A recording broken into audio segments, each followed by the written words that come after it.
Hello, for those of you who are just joining, here's your bell ringer. This is your prompt. Remember, we've been talking a lot about new settlements are popping up. People are moving from being nomadic to settling in cities. So here's your bell ringer. Why would the Fertile Crescent be a good place for nomads to settle? Why was it desirable? Okay, go ahead and write it down and we'll discuss it.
I'll give you just another minute to finish up.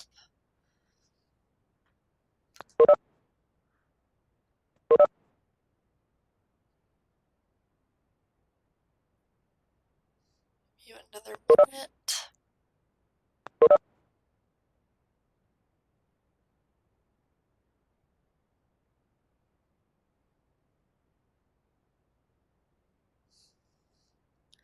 Okay, go ahead and type your responses in the chat. Why would the Fertile Crescent be a good place for nomads to settle? Why is this a desirable location? Go ahead and enter in chat. Zora, because of the floods, there was rich soil there. Good. Yep, rich soil. What other factors could there be? Lots of water, yep. Yep, so remember the Fertile Crescent is located along the Tigris and the Euphrates because there was the right temperature. Good. Yeah, so it was a little warmer. Remember, they're moving toward the equator. They're trying to get a little warmth after the Ice Age kind of froze them out. Rich soil. Good. It was fertile for crops. Good water. Good land. Good. Yep, good land. Yes, so there were flat pieces of land which were awesome for farming because typically when you're around a river, the land around it is flat, so it is ideal for farming. Awesome! Awesome, awesome. All right, good answers. So we are going to move forward now. Let me give you a rundown of today's lessons so that you're not like, what are we doing today? I'll tell you what we're going to do today. Okay, before we get into our lesson, I want to give like 5 minutes to share your favorite dish on your menu. I'm going to actually stop sharing. Ta-da!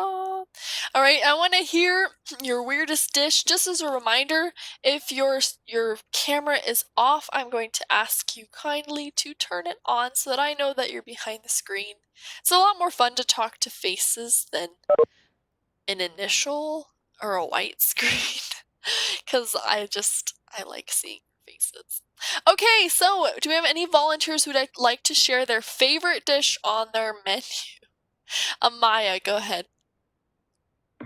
I actually have a few of them. I told my brother about some of them, and he said, that sounds good. And I'm like, yeah, so I think the weirdest one is the goat milk ice cream with bread and wild berry sauce.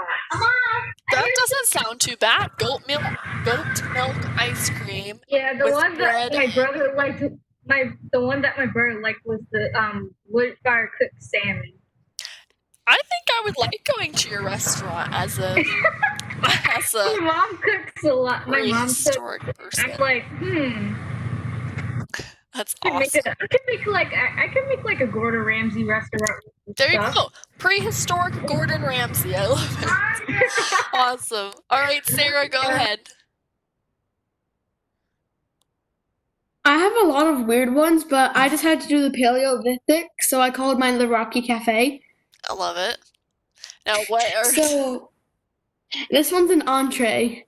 Intestine noodles with mammoth meatballs. did you say intestine noodles? Yes. Oh. I'm glad I didn't eat that much breakfast because that would have been that was rough. Oh gosh. Okay. All right, give me one more, Sarah, since you have Okay. so many. Let's see. And then I have, let's see, potato bites and brain bits for appetizer. I liked the potato bites, and then you lost me at brain bits. That's awesome. All right, it looks like I have Lainey and then Emma. And then Rafe. Lainey, Emma, Rafe. Go ahead, Lainey. So my store is called is Farmer because I'm doing what is it called again? The Neolithic. Yes, I'm pretty sure. My weirdest entree is corn and water with blueberry dressing with leaves. That is a lot of vegetation. Corn and water. Corn. It's like soup. With blueberry dressing and leaves? I feel like a giraffe might like that. Oh, so good. Awesome for sharing. All right, let's have Emma. Where are you? Oh, there you are. So mine is called the Caveman Cuisine. Nice. But my favorite entree is probably the mammoth tenders. So it's just boiled mammoth, nuts and berries on the side. That actually sounds pretty good. Mammoth tenders with nuts and berries, garnished with some nuts and berries. I bet the Paleolithic people would have been like, it'd be like, this is ooga booga good. That was my best impression of a Paleolithic critic. That actually sounds pretty good. Awesome. Rafe, go ahead. Where are you? I lost you. There you are. Hi. Mine is just all weird. I like your menu though. It looks pretty ancient. I don't have tan or anything, so I just used what's closest. There you go. What's your favorite dish? Mine, they're actually all pretty weird, but my favorite is here it is. Buffalo's brain steak. I don't know. This is something. I don't even want to know how you grill a brain. I don't even want to know. I don't have a name for my restaurant, but it is obviously from the Paleolithic. Excellent. Yeah, because a lot of meat, and not really any veggies, only some berries and things you find. Nuts. I Good. wish I could tell you all Nice, of Rafe. on my menu. Well, I will be seeing your menus because I have to grade them. And I've already looked at some, and honestly, I cried laughing. I was sitting on my couch. My roommate was like, "What on earth are you looking at?" He's like, Jenny. I was like, All right, anyone else like to share their favorite dish? Let's do Leah and then Zora.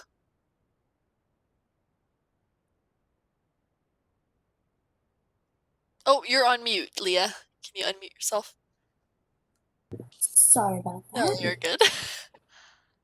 My favorite dish is one of the appetizers, the soft breadsticks with mammoth hair or mammoth lice.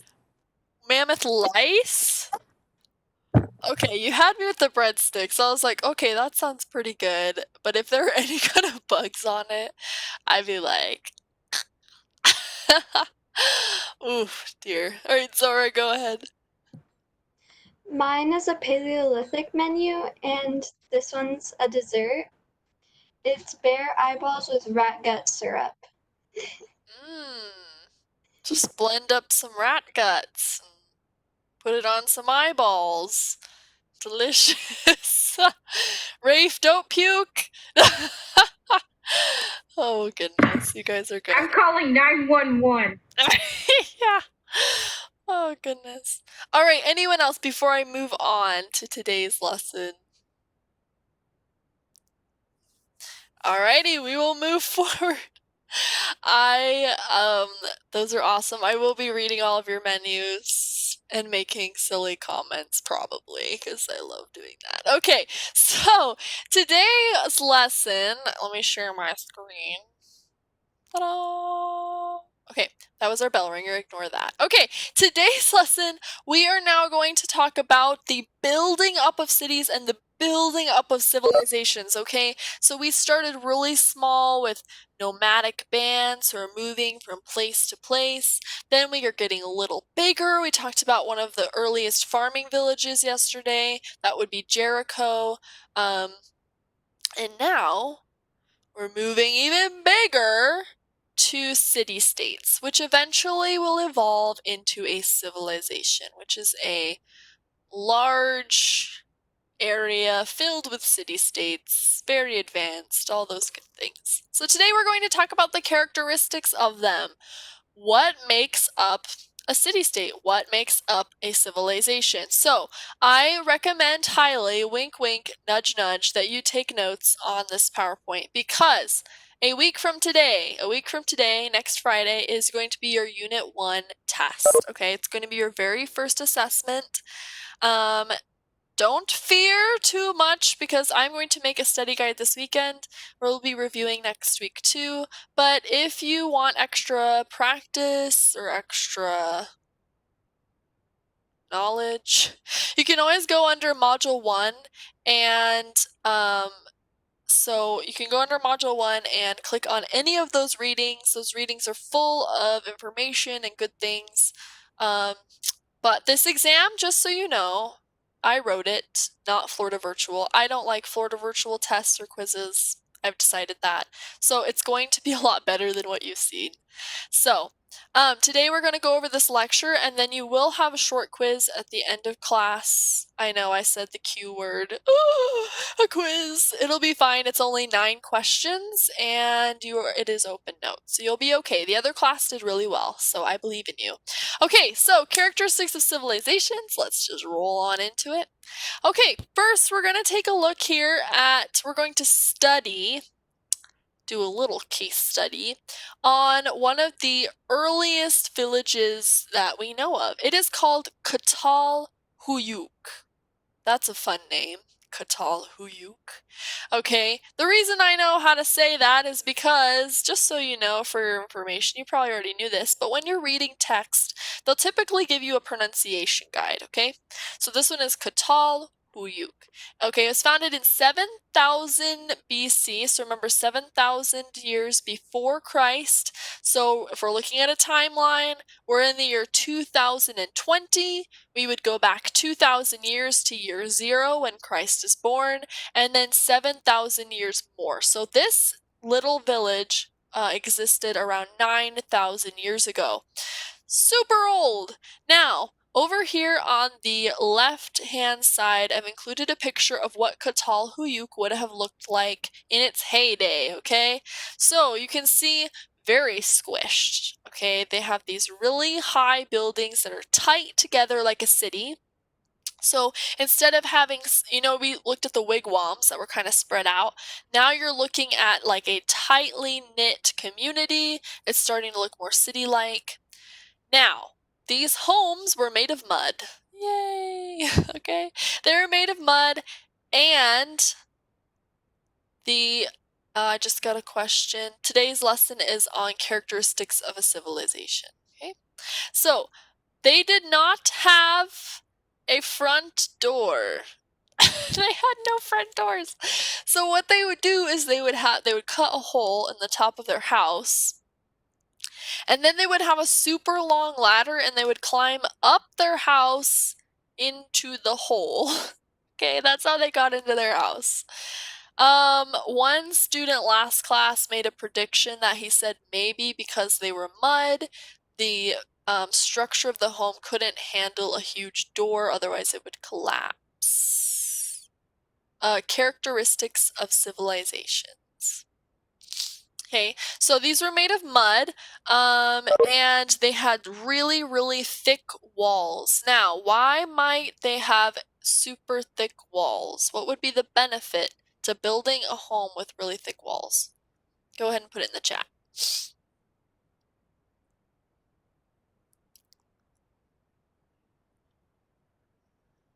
Good. Yep, I've got weather. Yep, storms. So maybe keep the water out so nothing would get in. Good. So it's stable. So you wouldn't get too hot. Yep. Yep, good. So it insulates it. It keeps your home a lot cooler. Because remember, yesterday I told you that where they live is pretty hot. Okay? So they've got to find some shelter, some solace from the weather. So they had really, really thick walls. Good. All right, so these people, you start to see with these early towns that they are specialized. They have specialized jobs. So some people are farmers, some people are merchants. We start to see tradesmen. Some people are, you start to see governments. So you have government officials and laws and things like that. Now, the farmers typically grew things like barley and wheat and peas, and then they would go and they would find things like almonds and apples and acorns, nuts like that. Because remember, hunting and gathering didn't stop. They still hunted and they still gathered, but they settled because they had farms. So this is an example. Now, the people didn't live too long. Okay, the average life expectancy for a woman was only 29 years old. That's so sad. I would literally, you guys, I would be an old lady. I would be near my death. That is so sad.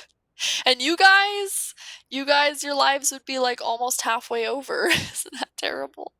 And a man would live a little bit longer. He would live to be 34. Still terrible, still really young. Now, why do you think their life expectancy might be so short? Why would it be so short?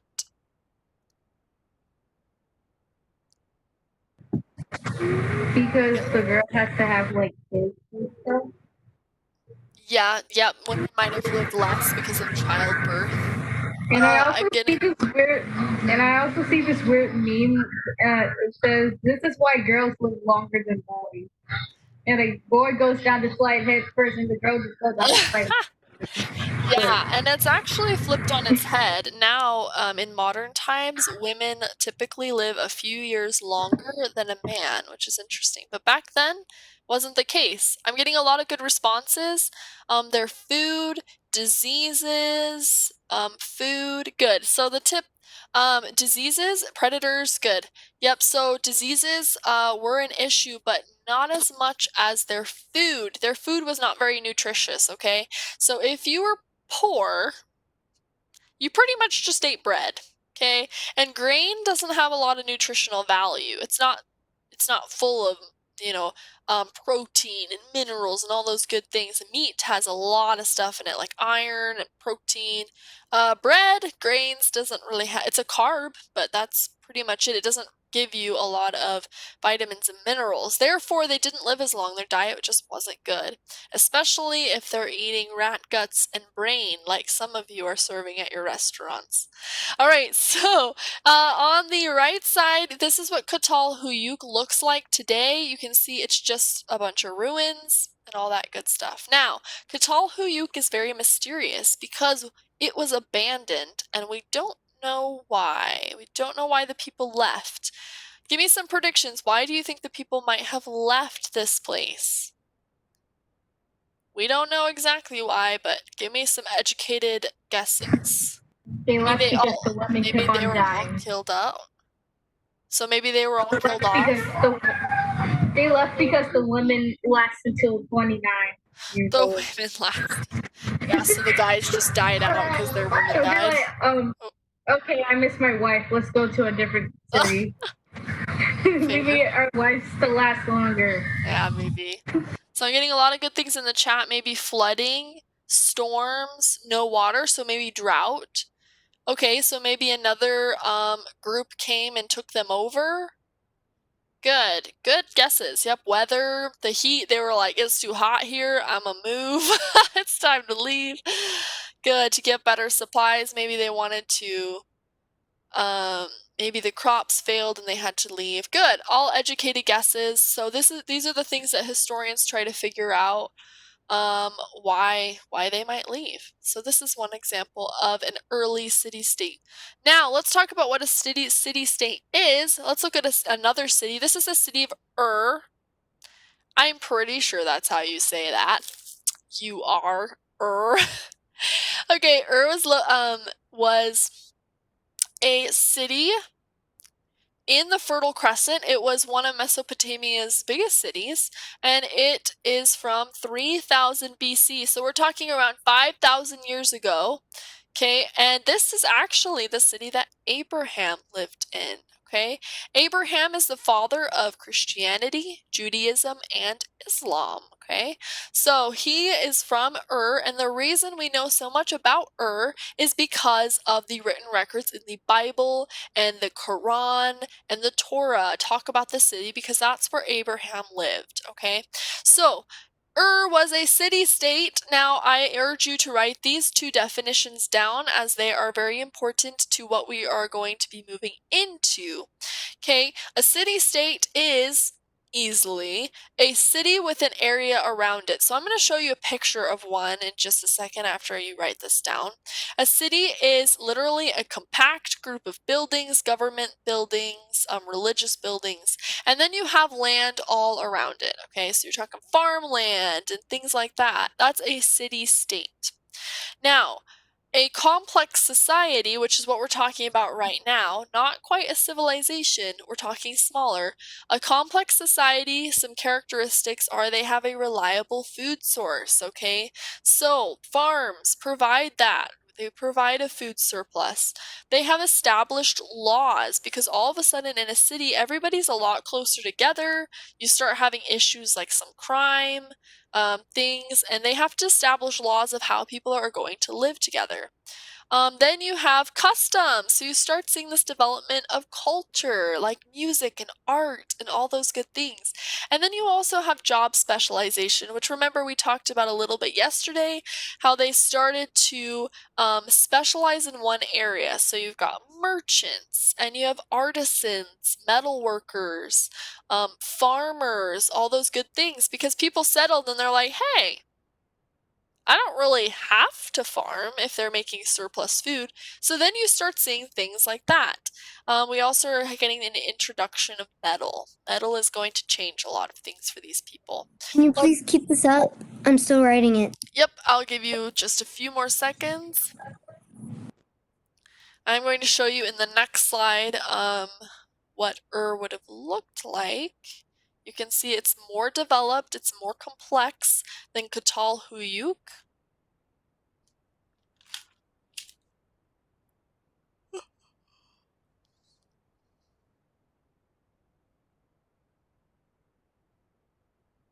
It is pretty weird.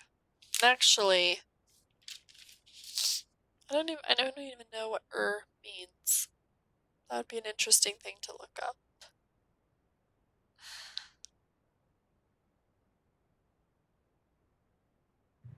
It might mean urban city. Ur like gur. Or like what should we name it? They're like, great. Or it might be pronounced your. Could be your. That's like, this is your town you should come to. This is your town. Come it here. Could be. They actually did Come not to give your a town. pronunciation guide for this place. Your. All right, I'm going to move on to the next slide. Here we go. Don't worry if you're like, oh, I got it down. I'm going to be posting all these PowerPoints so you can study for the test this weekend. Okay, here we go. All right, so here's a city. You can see it is a good example of a city-state because you have the religious and government center in this middle. And then you have everybody's homes tightly compacted around it, all surrounded by a high wall to keep enemies out. And then you see in these farmlands lots and lots of land. So we have a city-state, okay? So lots of buildings compacted. It does look pretty. It looks like it wasn't a bad place to live, okay? It really wasn't. All right, so here's what it looks like today. It's kind of not as pretty. Okay, they're still digging here. It is an archaeology site, so they are working on it. And yes, this big building here was their religious center. We're going to talk about this a little more, but these are called ziggurats. That's a fun word, ziggurat. So that's what that's what they look like. You start to see step pyramids appear. We've talked a little bit about that. And those are religious buildings. So this one is actually pretty impressive because it survived for 5,000 years and it still looks pretty good, to be quite honest. I mean, it's still kicking for 5,000 years old. All right, let's move on to the characteristics of a civilization. So now we're moving from a complex society to a little bit more complex, a civilization. So in order for something to be classified as a civilization, it must have the following characteristics. So these are important, so write them down. The first one, number one, is excess food. Remember, we've talked about that a little bit, how farmers now have more food than they can eat. So you have what is called a food surplus. This is the foundation of civilizations. This is the building block of why civilizations are the way that they are, because of a food surplus. Okay, so wonderful. Let me let in. There we go. All right, moving forward. Ding. Number two, we have the development of cities. This is also really important, okay? So, because we have a food surplus, it allows people to settle down. It allows them to specialize. So you have the development of cities, which means you can build homes, you can build government centers, you can build all kinds of things, which leads to laws and all kinds of stuff. It's like, the ball that keeps on rolling. Okay, so the development of cities, this is imperative to a civilization like Mesopotamia. Ur is a city in Mesopotamia. So you start to see cities pop up all along here. Okay, so we live in a civilization, right? We have a bunch of cities that make up how we live. Okay, all right, moving forward. Ding, ding. Now we have specialized labor, okay? I put a lovely picture of our Egyptian friends on here, okay? They are farming, but because they settled, now people had an opportunity to be like, hey, I don't have to be a farmer because we have a surplus of food, so maybe I could try something else. So now you have things like metal workers and artisans, people who are making goods. You have politicians, so you have people in government, priests, all kinds of things that make a society run, okay? So we have specialized labor. People are picking a specific trade, they're learning it, and they are making their money off of it, okay? So not everyone is a farmer. Because remember what I said about farming. Farming is hard, okay? Not everybody wanted to do it. Okay, so here we go. That's number 3. All right, number 4. Trade. Trade is so important. These are 2 terms that I want you to know. I want you to remember these forever. Forever. Like when you're 90 years old, you'll be like, I remember when Miss Tracy told me about imports and exports. I remember that day. Yep, you'll remember this day. You'll be like, importing and exporting. So Yes, imports, that's the best way to trade. these are trade goods brought from other places. So these people are like, hey, has some pretty good obsidian, so I want some of that. Because like Katal Huyuk, they didn't have obsidian. They didn't live near a volcano. They did live near a volcano, so they had obsidian. So imports, they would trade goods brought from other places. You can remember like imports. It's coming into your country, okay? These are things that you are buying, you are purchasing, or you're trading for because you do not have it. So if a city-state doesn't have it, they're like, hey, I want some of that. So they trade or they sell for it. Some things that they would import would be like timber or copper or flint to make fire, okay? Flint was imperative to live. You would want things like shells. Obsidian was huge. These are things that you would import from other places. Now, in order to import, you need to give something to them in return. You can't just take it, okay? You have to export something. You can think of export like exit, okay? These are trade goods that are sent to other places. Things that you have that they want. So you're sending it to other places. So you can either import goods from countries, or in this case, city-states, or you can export goods. Those are things that they want. Yep, so we're talking trade. So import, export, okay? It's an agreement. You're importing goods, but you need to export to get goods, okay? It is an agreement between two groups. That's how a trade works. If you just take it, that causes war, and that is not good, okay? So trade is a good thing. All right, so I'm gonna stop here for now because I want you all to have time to take. Yeah, okay, I'm gonna stop here. It's like the other class got a little bit further, but that's okay. So I'm gonna stop here so that you have time to take your quiz. Let me explain the quiz real quick. That was really poor English. Let me explain the quiz quickly. Okay, here we go. So, for this quiz, it is only 9 questions long. It is not painful, I promise. Okay, you can use it is open note, so you can use any of the readings under Module 1 to help you, and you can use the good old interweb. Here's why I'm letting you use all these things, because I want you to learn it, okay? I know every quiz we've had has been painful, but this one's not going to be painful, I promise. So, if you don't know an answer, don't just guess. Go figure it out. Go look it up, okay? That's the whole purpose of having open notes, is so that if you don't know something, you learn it. Otherwise, it's useless, okay? If you don't know something, look it up. You have 3 attempts. Oops. You have 3 attempts. So some of you might be like, Miss Tracy, I got like an 8 out of 15. And then I'm going to say, well, I want you to learn the material because you're missing some, so take it again, okay? Do not come and ask me, is this a good enough score, okay? Ideally, I want you to know all of the answers. So if you get less than a 100, take it again. I'm going to keep your highest score. Okay, you have 3 tries. If you get less than a 100, you might as well take it until you get the highest score possible. Okay, this quiz is located, let me share my screen. It's located under Module 1. It's also on your to-do list. And it says Ancient Origins Quiz, okay? It's only 9 questions.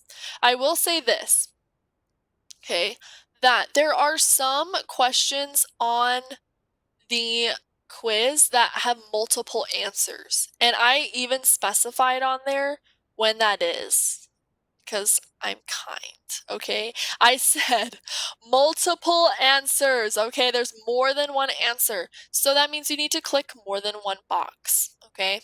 So you go to your Canvas, and you're going to click on your social studies class, and then it's under your to-do list, and it literally says Ancient Origins Quiz. Let me make sure I put it under Module 1. Yep, I did. Good. I was on top of it. It's hard because I have to do this in each class. What a terrible, terrible bore. Okay, so it is located on the to-do list. Okay, and I'm going to get rid of this and this. And it's Ancient Origins Quiz. It's the very last thing. Nope. It's almost the last thing. It's the second to last thing. It's worth 15 points. You can click on it. You have 3 attempts, no time limit. Yes, that is all I got to say. Any questions?